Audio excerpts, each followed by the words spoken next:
Jangan lupa subscribe, nyalakan loncengnya, like, komen, dan share. Terima kasih.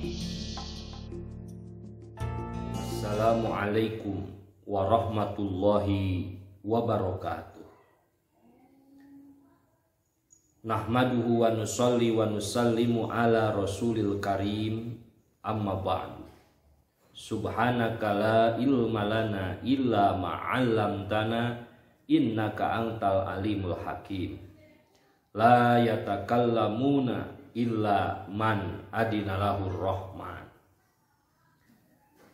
Jemaah virtual yang dirahmati Allah, bertemu lagi dalam kajian 5 menit. Dalam kesempatan yang mulia ini, marilah kita sama-sama merenungi bagaimana untuk merawat jiwa. Jamaah virtual, jika kita mengenal kebenaran, berarti kita mengakuinya.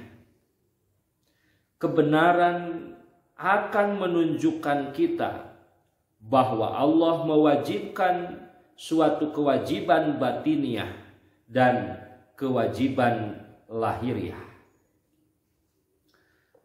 Hadirin jemaah virtual, kewajiban batiniah dan kewajiban lahiriah yaitu pembenaran rahasia-rahasia, pembenaran tentang keinginan yang istiqomah, pembenaran tentang niat yang jujur, pembenaran tentang tekad yang bulat, pembenaran tentang hati yang bersih dari segala yang dibenci oleh Allah, pembenaran dan penyelesaian seluruh pelanggaran terhadap larangan Allah pada masa lalu dengan hati dan anggota tubuh.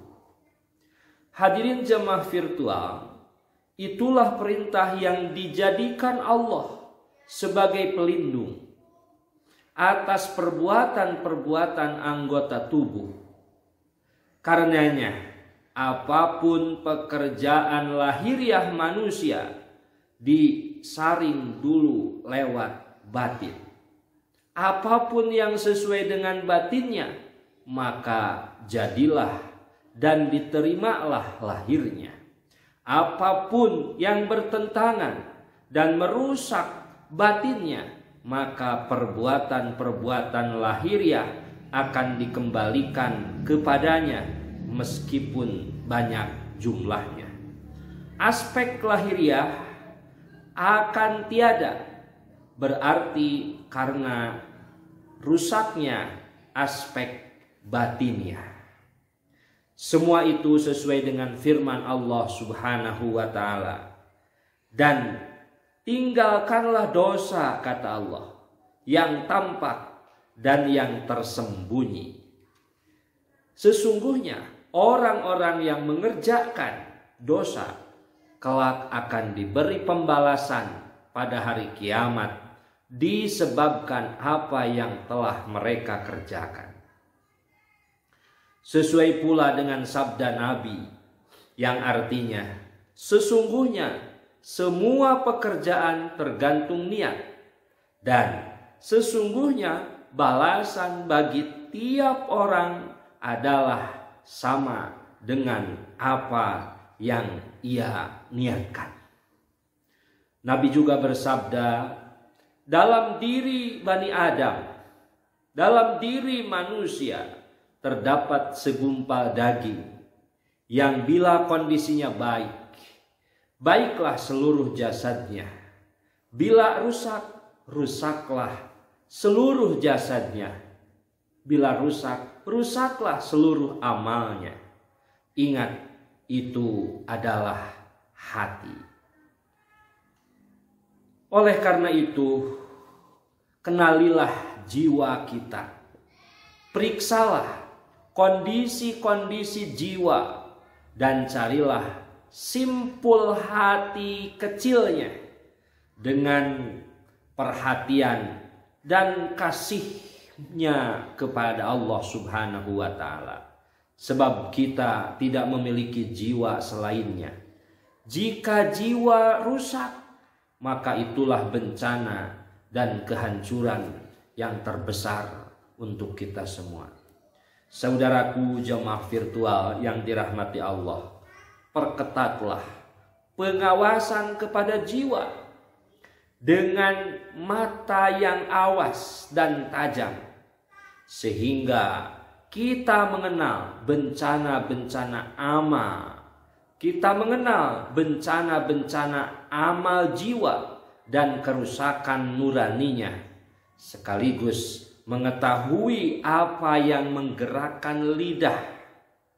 Kemudian ambil hawa nafsu yang nyata, lalu kendalikan dengan hikmah, ketakutan, dan perlawanan yang tepat kepada jiwa. Kembalikanlah jiwa dengan penuh kelembutan kepada keikhlasan, keinginan yang lurus dalam nurani, keinginan yang lurus dalam nuraninya, logika yang jujur dalam kata-katanya, niat yang istiqomah dalam kalbunya, penjauhan pandangan dari apa yang dibenci pemiliknya yaitu Allah, sekaligus meninggalkan penglihatan yang sia-sia menuju penglihatan yang menggiring hati pada cinta dunia.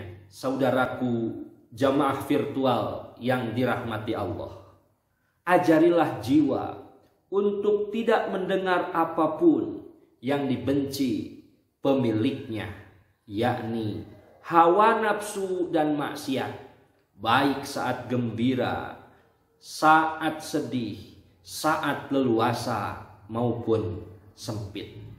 Ajarilah jiwa untuk memperbaiki makanan yang masuk ke dalam perut kita dan penutup aurat kita. Ajarilah jiwa seluruh harapannya dan cegahlah kemaluan kita dari seluruh yang dibenci Allah Subhanahu wa Ta'ala.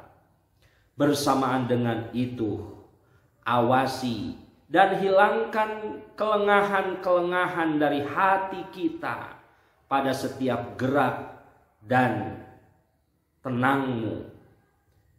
Juga kita diam dan bicara ketika masuk dan keluar, ketika beraktivitas, ketika cinta dan benci, serta ketika tertawa dan menangis. Perhatikanlah itu semua, karena setiap jenis yang kami sebutkan tadi memiliki satu sebab bagi nafsu, satu sebab bagi ketaatan, dan satu sebab bagi kemaksiatan. Jika kita lalai menuruti hawa nafsu serta lupa memeriksa niat, maka seluruh yang kita sebutkan tadi untuk kita bisa menjadi sumber kemaksiatan. Jika kita terjerambab dalam kelalaian, kemudian kembali